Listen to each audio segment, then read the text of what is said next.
हमारा आज का सीआरपीसी का चैप्टर है chapter 16 commitment of proceeding before a magistrate, यानी कि मजिस्ट्रेट के सामने जो कमिट किया जाता है ट्रायल। ठीक है, ये असली ट्रायल यहीं से शुरू होता है, जो प्रोसेस है वो यहीं से शुरू होता है। आज हम इसको 204 से लेकर 210 तक खत्म करेंगे, ये चैप्टर ही आज खत्म कर देंगे। आइए वीडियो स्टार्ट करते हैं और जानते हैं कि ये क्या कहता है। Issue of process clause 1, if in the opinion of a magistrate taking cognizance of an offence there is a sufficient ground for proceeding and the case appears to be, इसमें कहा जा रहा है कि मजिस्ट्रेट सर के opinion में जो cognizance मतलब लेने के लिए, केस को चलाने के लिए, फर्दर प्रोसीडिंग करने के लिए जो सफिशिएंट ग्राउंड है, तब क्या करेंगे,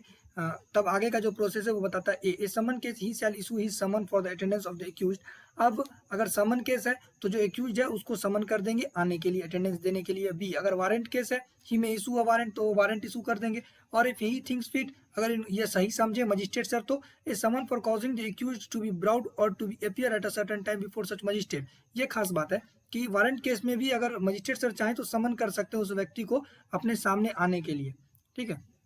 एक टाइम देकर कि उस टाइम से पहले मजिस्ट्रेट सर के सामने तुम आ जाओ। If he has no jurisdiction himself, अगर उनका खुद का जुडिक्शन नहीं है, some other magistrate having jurisdiction, इसमें कहा जा रहा है कि यदि उनके पास खुद का जुडिक्शन नहीं है तो वो क्या करेंगे, उस समन में लिखा रहेगा या वारंट में लिखा रहेगा कि उसको किसके पास जाना है, जिसका जुडिक्शन रहेगा उसके पास उसको भेज दिया जाएगा, वो वहां जाएगा। 2 बोल रहा है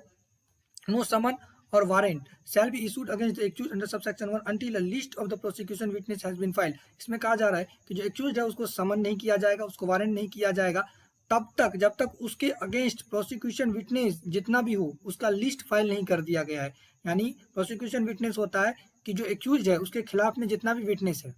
ठीक है, उसका एक लिस्ट है, अगर वो लिस्ट फाइल कर दिया गया है तभी जो एक्यूज्ड है उसको समन या वारंट इशू किया जाएगा। Third, in proceeding institute upon a complainant made in writing, यदि जो कंप्लेंट है वो राइटिंग में दिया गया है, यानी कंप्लेंट जो किया गया है वो लिख कर किया गया है, तो जो एवरी समन या वारंट, मतलब हर एक समन या वारंट जो भी इशूड किया जाएगा सबसेक्शन 1 के अंदर, तो वो उस मतलब उसमें एक कॉपी लगा रहेगा उस कंप्लेन का, यानी उस जो कंप्लेंट किया गया था उस कंप्लेंट का उस जो भी लिखा था उसमें उसका एक कॉपी लगा रहेगा, उसमें जो भी समन है वारंट है उसके साथ एक कॉपी उसका भी स्टेपलर रहेगा वहां पर। 4, when by any law for the time being in force any process fees or other fees are payable, no process shall be issued until the fees are paid, and if such fees are not paid within a reasonable time the magistrate may dismiss the complaint। इसमें कहा जा रहा है कि यदि उस समय के लॉ में,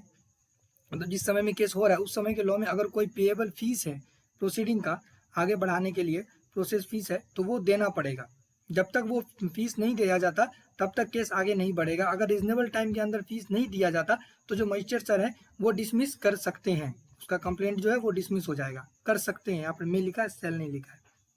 यानी कर सकते हैं। एक बात यहाँ पर बता दें कि जो फीस का बात हो रहा है ना, ये बहुत रेयर केस में ही होता है। बड़ा बड़ा जो केस होता है जिसमें आदमी का जस्टिस है, यानी कि कोई किसी का मर्डर कर दिया, बड़ा बड़ा जो केस है cognizable offence, non cognizable offence है, जो जिसमें मर्डर हो गया, जिसमें सजा लाइफ इम्प्रिजनमेंट तक जाता है या 7 साल से ज़्यादा का सजा जाता है, तो हमेशा याद रखें कि वो केस स्टेट लड़ता है, प्रोसिक्यूशन की तरफ से स्टेट लड़ता है, और डिफेंस की तरफ से भी अगर कोई नहीं होता तो फिर सरकारी वकील लड़ता है, लेकिन डिफेंस की तरफ से लोग खुद ब खुद एडवोकेट करता है, लेकिन प्रोसिक्यूशन के हिसाब से हमेशा पब्लिक प्रोसिक्यूटर ही लड़ता है, तो इसीलिए फीस का कोई बात नहीं आता है बड़े केसों में। लेकिन यहाँ पर दिया गया है तो ये मानना पड़ेगा कि अगर कोई फीस है तो फीस देना पड़ेगा। उसके बाद nothing in this section shall be deemed to effect the provision of section 87। इसमें कहा जा रहा है कि हमने जो ऊपर जितना भी पढ़ा ये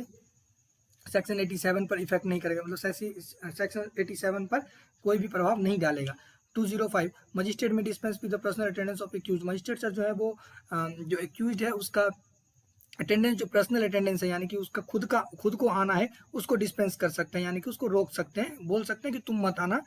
ठीक है, clause 1, whenever a magistrate issue a summon he may if he sees reason so to do dispense with the personal attendance of the accuse and permit him to appear by his pleader. अगर जब भी magistrate समन issue करता है और उनको लगता है वो कर सकते हैं और उनको एक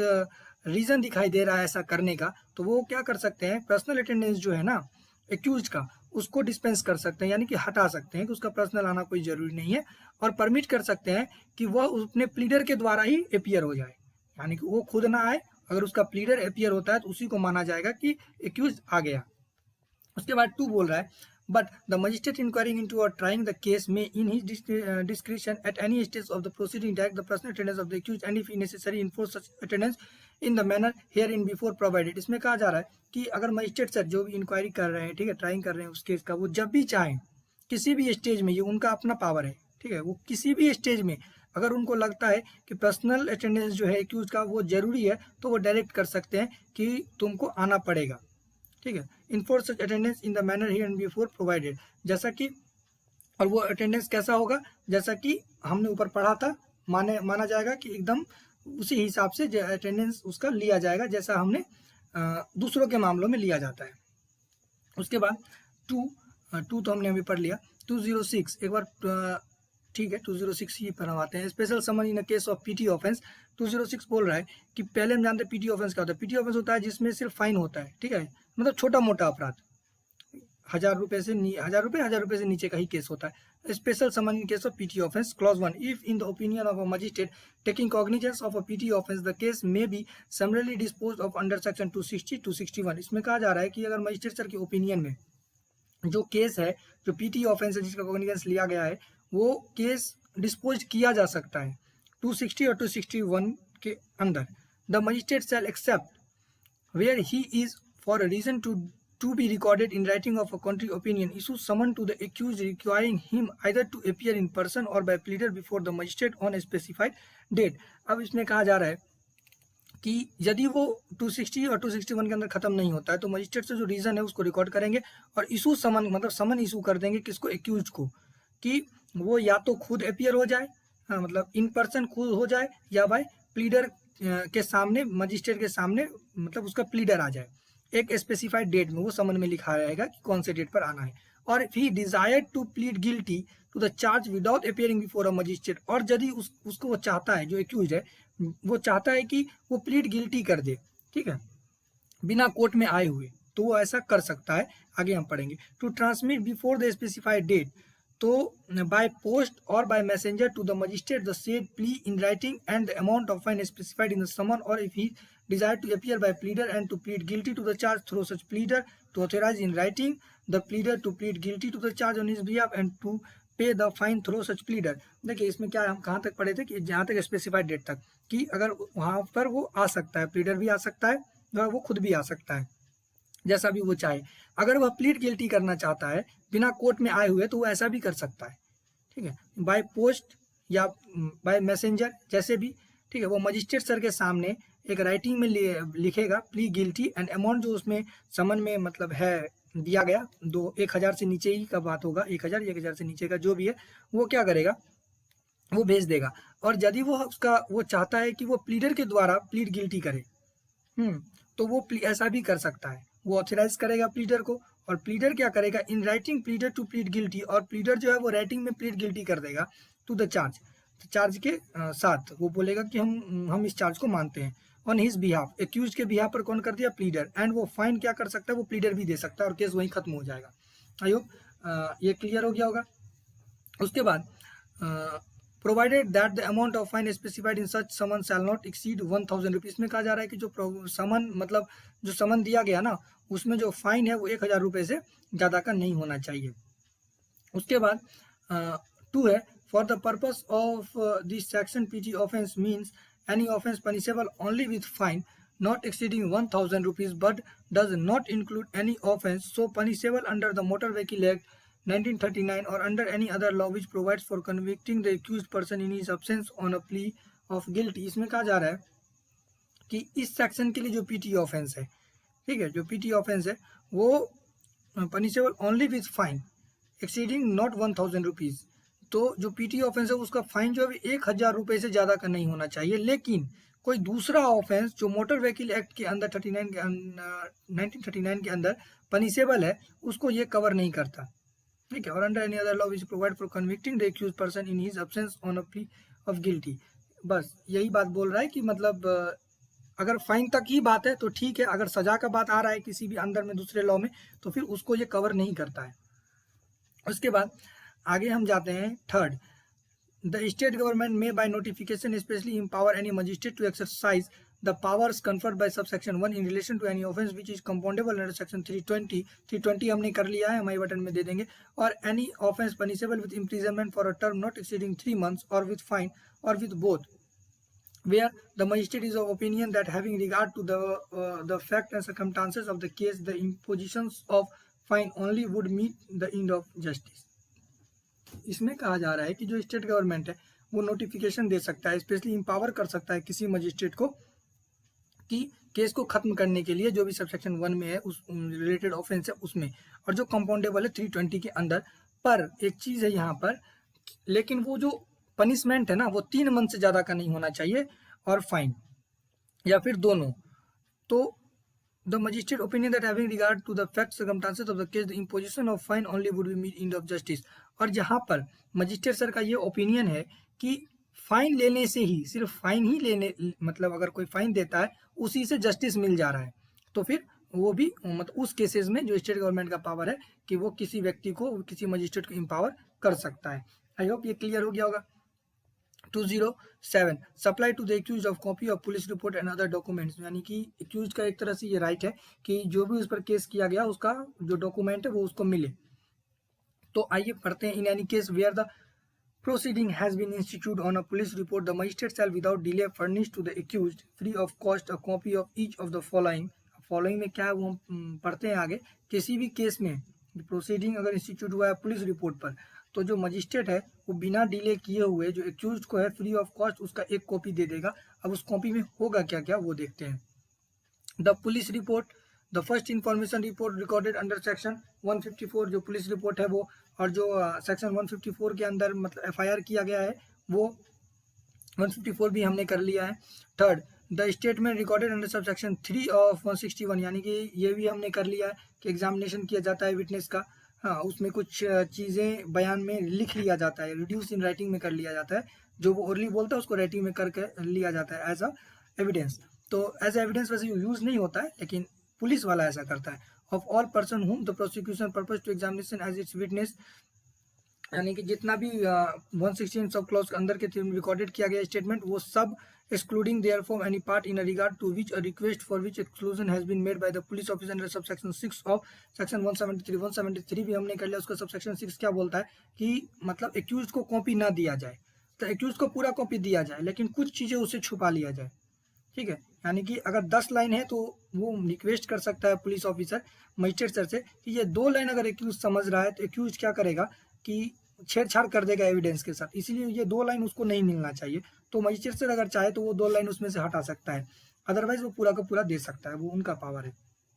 आई होप ये क्लियर हो गया होगा। उसके बाद 4 बोल रहा है the confession and statement if any recorded under section 164, कोई कन्फेशन है या स्टेटमेंट है जो कि रिकॉर्ड किया गया है 164 के अंदर, 164 भी हमने कर लिया है 164 के अंदर, तो फिर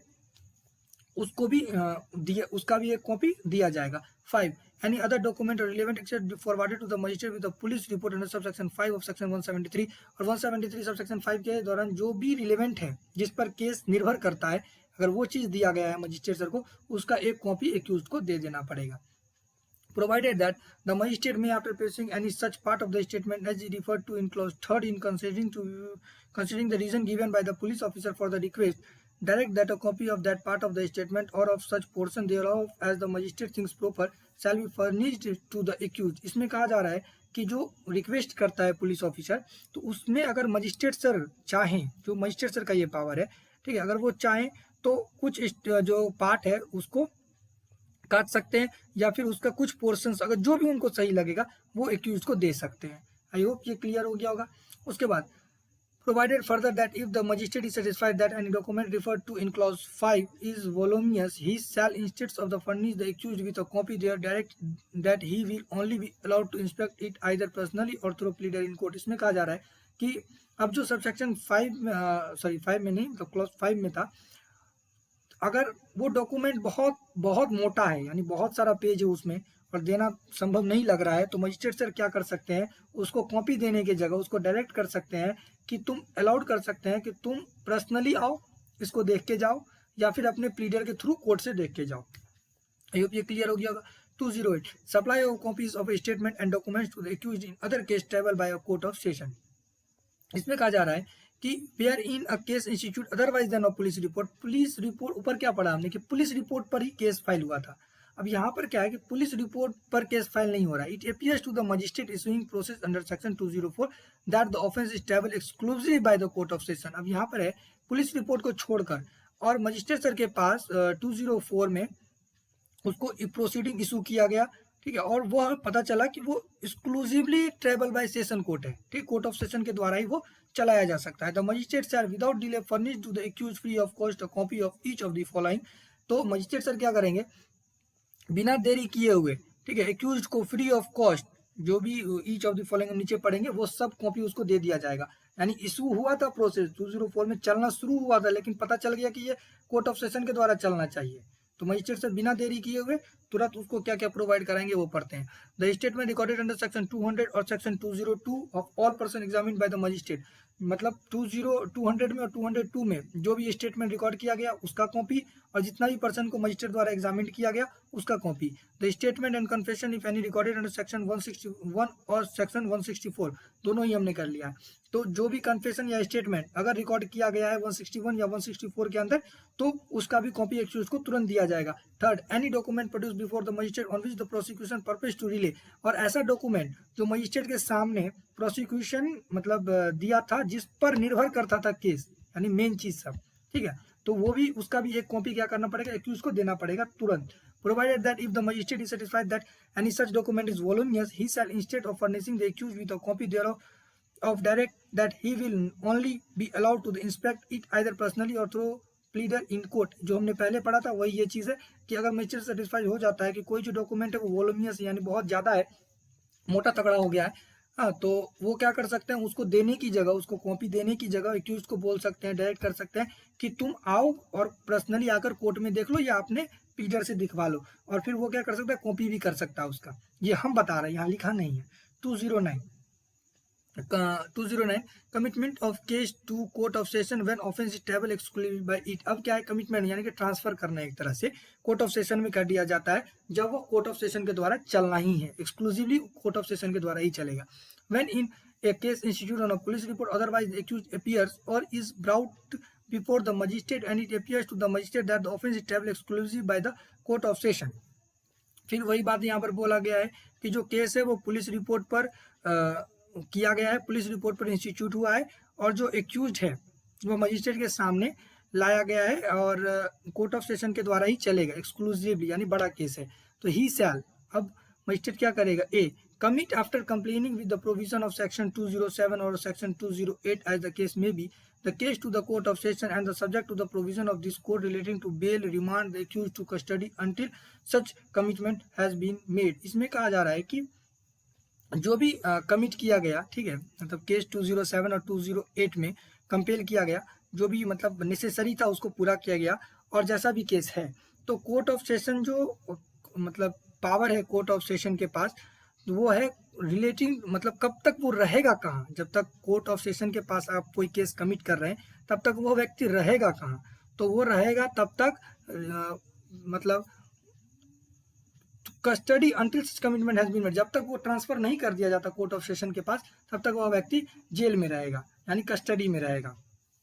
और ऐसा नहीं है, यहाँ पर लिखा हुआ है and subject to the provision of this code relating to the bail, यानी वो बेल भी अप्लाई कर सकता है। आई होप ये क्लियर हो गया होगा। और बी बोल रहा है subject to the provision of this code relating to the bail remand the accused to custody during and until the conclusion of the trial, और तब तक बेल के लिए अप्लाई कर सकता है,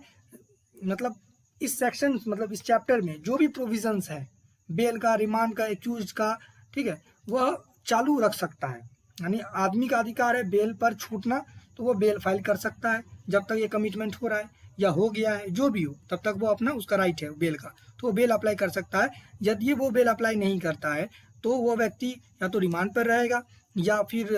वो मतलब जब तक वो ट्रायल चल रहा है तब तक वो जेल में रहेगा, या कंक्लूजन ऑफ द ट्रायल तक वो जेल में रहेगा। ये सब जैसा हमने पहले पढ़ा था कि आदमी चाहे तो बेल फाइल कर सकता है, अगर ना चाहे तो ना करे, जेल में रहे। आई होप ये क्लियर हो गया होगा। C send to that court the record of the case and the documents and articles if any which are to be produce in evidence. इसमें कहा जा रहा है कि वो सब उस कोर्ट को भेज देगा ठीक है, जो डॉक्यूमेंट या आर्टिकल कुछ भी है, यदि है तो जो एविडेंस के तौर पर प्रोड्यूस किया गया था या किया गया है, ठीक है, जो भी एविडेंस के तौर पर यूज होना है, वो सब जो एक पहला वाला कोर्ट था वो सेशन ऑफ कोर्ट को ट्रांसफर कर देगा। D, notify the public prosecutor of the commitment of the case to the court of session, और पब्लिक प्रोसिक्यूटर को नोटिफाई कर देगा, यानी बता देगा कि हमने जो कोर्ट ऑफ सेशन में जो केस था उसको कमिटमेंट कर दिया, यानी ट्रांसफर कर दिया। आई होप ये क्लियर हो गया होगा। उसके बाद 210, अगर आपको कोई दिक्कत हो तो आप कमेंट कर सकते हैं। 210, procedure to be followed when there is a complainant case and police investigation in respect of the same offence. अब इसमें कहा जा रहा है कि जो प्रोसीड्यूर फॉलोड हो रहा है, कंप्लेनेंट केस और पुलिस इन्वेस्टिगेशन एक ही मतलब दोनों ही चीज हो रहा है सेम ऑफेंस में। आई होप ये क्लियर हो गया होगा। उसके बाद क्लॉज 1 बोल रहा है when in a case institute otherwise than on police report, यानी जब केस इंस्टीट्यूट होता है पुलिस रिपोर्ट पर नहीं, यानी कि कोई व्यक्ति करता है, यानी कोई कंप्लेनेंट है, अगर वो करता है, it is made to appear to the magistrate during the course of inquiry or trial held by him that an investigation by police in progress in relation to the offence which is the subject matter of the inquiry or trial held by him, the magistrate shall stay the proceeding of such inquiry or trial and call for a report of the matter from the police officer conducting the investigation। अब इसमें एक चीज समझिए, इसमें बोला जा रहा है कि एक ही केस है, एक आदमी मजिस्ट्रेट के पास कंप्लेंट भी कर दिया और इधर पुलिस भी अपना इन्वेस्टिगेशन कर रही है 156 के अंदर। अब सब कुछ होगा तब तो वो कोर्ट में आएगा ना। अब दोनों ही सेम चल रहा है, अब ये कोर्ट में आ गया, पुलिस रिपोर्ट सेम दोनों ही हो गया, प्रोसीडिंग चल रहा है, तो मजिस्ट्रेट सर क्या करेगा, प्रोसीडिंग को रोक देगा, प्रोसीडिंग को रोक देगा और इंतजार करेगा कि पुलिस रिपोर्ट मंगवाएगा कि पुलिस रिपोर्ट आने दो, तब तक इस पर स्टे लगा रहेगा, यानी कि तब तक केस रुका रहेगा, जो प्रोसीडिंग है वो रुक जाएगा। 2 बोल रहा है if a report is made by the investigation police office under section 173 and on such report cognizance of any offence taken by the magistrate against any person who is an accused in the complainant case, the magistrate shall inquiry into or try together the complainant case and the case arising out of the police report as if both case were instituted on a police report। अब इसमें कहा जा रहा है कि जहां तक वो पहुंच गए थे केस में 173 के अंदर, पुलिस भी दिया और इधर कंप्लेनेंट भी दिया, तो दोनों को मतलब मिला देंगे, यानी पुलिस रिपोर्ट की तरह ही देखेंगे दोनों ही केस को। वो ऐसा मतलब जो प्रोसेस चल रहा था कंप्लेनेंट को और पुलिस रिपोर्ट को दोनों को मिला देंगे, और if the both case will institute on police report, और ऐसा महसूस होगा कि दोनों ही पुलिस रिपोर्ट पर ही केस चल रहा है, आगे प्रोसीडिंग चल रहा है। आई होप ये क्लियर हो गया। ऊपर में हमने क्या पढ़ा था कि रोक देगा पुलिस रिपोर्ट आने तक, इसमें पढ़ा कि दोनों को साथ लेकर चलेगा, एक ही केस बना देगा दोनों को। और third, if the police report does not relate to any accuse in the complaint case or if the magistrate does not take cognizance of any offence on the police report he shall proceed with the inquiry or trial which was stayed by him in accordance with the provision of this code. अब इसमें कहा जा रहा है कि police report जो है वो रिलेटेड नहीं है, आप पुलिस रिपोर्ट का इंतजार किया, पुलिस रिपोर्ट आया, वो रिलेटेड नहीं है किसी भी एक्यूज से जो कंप्लेनेंट केस में है, ठीक है। तो मजिस्ट्रेट सर क्या करेंगे, उस पर कॉग्निजेंस नहीं लेंगे पुलिस रिपोर्ट पर, और जो उनका इंक्वायरी और जो ट्रायल उनका चल रहा था जिसको उन्होंने रोका था उसको इस प्रोविजन के अनुसार जो इस कोड के हिसाब से है उसके हिसाब से कंटिन्यू रखेंगे। आई होप ये क्लियर हो गया होगा। एक बार आप फिर से समझ लिए, 1 में पुलिस स्टे कर देंगे पुलिस रिपोर्ट आने तक, पुलिस रिपोर्ट आ गया, आप कंप्लेनेंट का केस और पुलिस का केस दोनों सेम था, दोनों को मिला देंगे, एक केस बना देंगे। और थर्ड बोल रहा है कि पुलिस रिपोर्ट जो था वो मैच नहीं खाया कंप्लेनेंट केस से, तो जो कंप्लेनेंट का रोक लगा था, स्टे रखा था केस में, वो कंटिन्यू हो जाएगा इस कोड के प्रोविजन के हिसाब से। आई होप ये क्लियर हो गया। ये चैप्टर यहीं पर समाप्त होता है। नेक्स्ट हम पढ़ेंगे 17 द चार्ज, हो सकता है उसको 2 पार्ट में खत्म करें, थोड़ा लंबा है। और आज का टॉपिक यहीं समाप्त करते हैं। जय हिंद।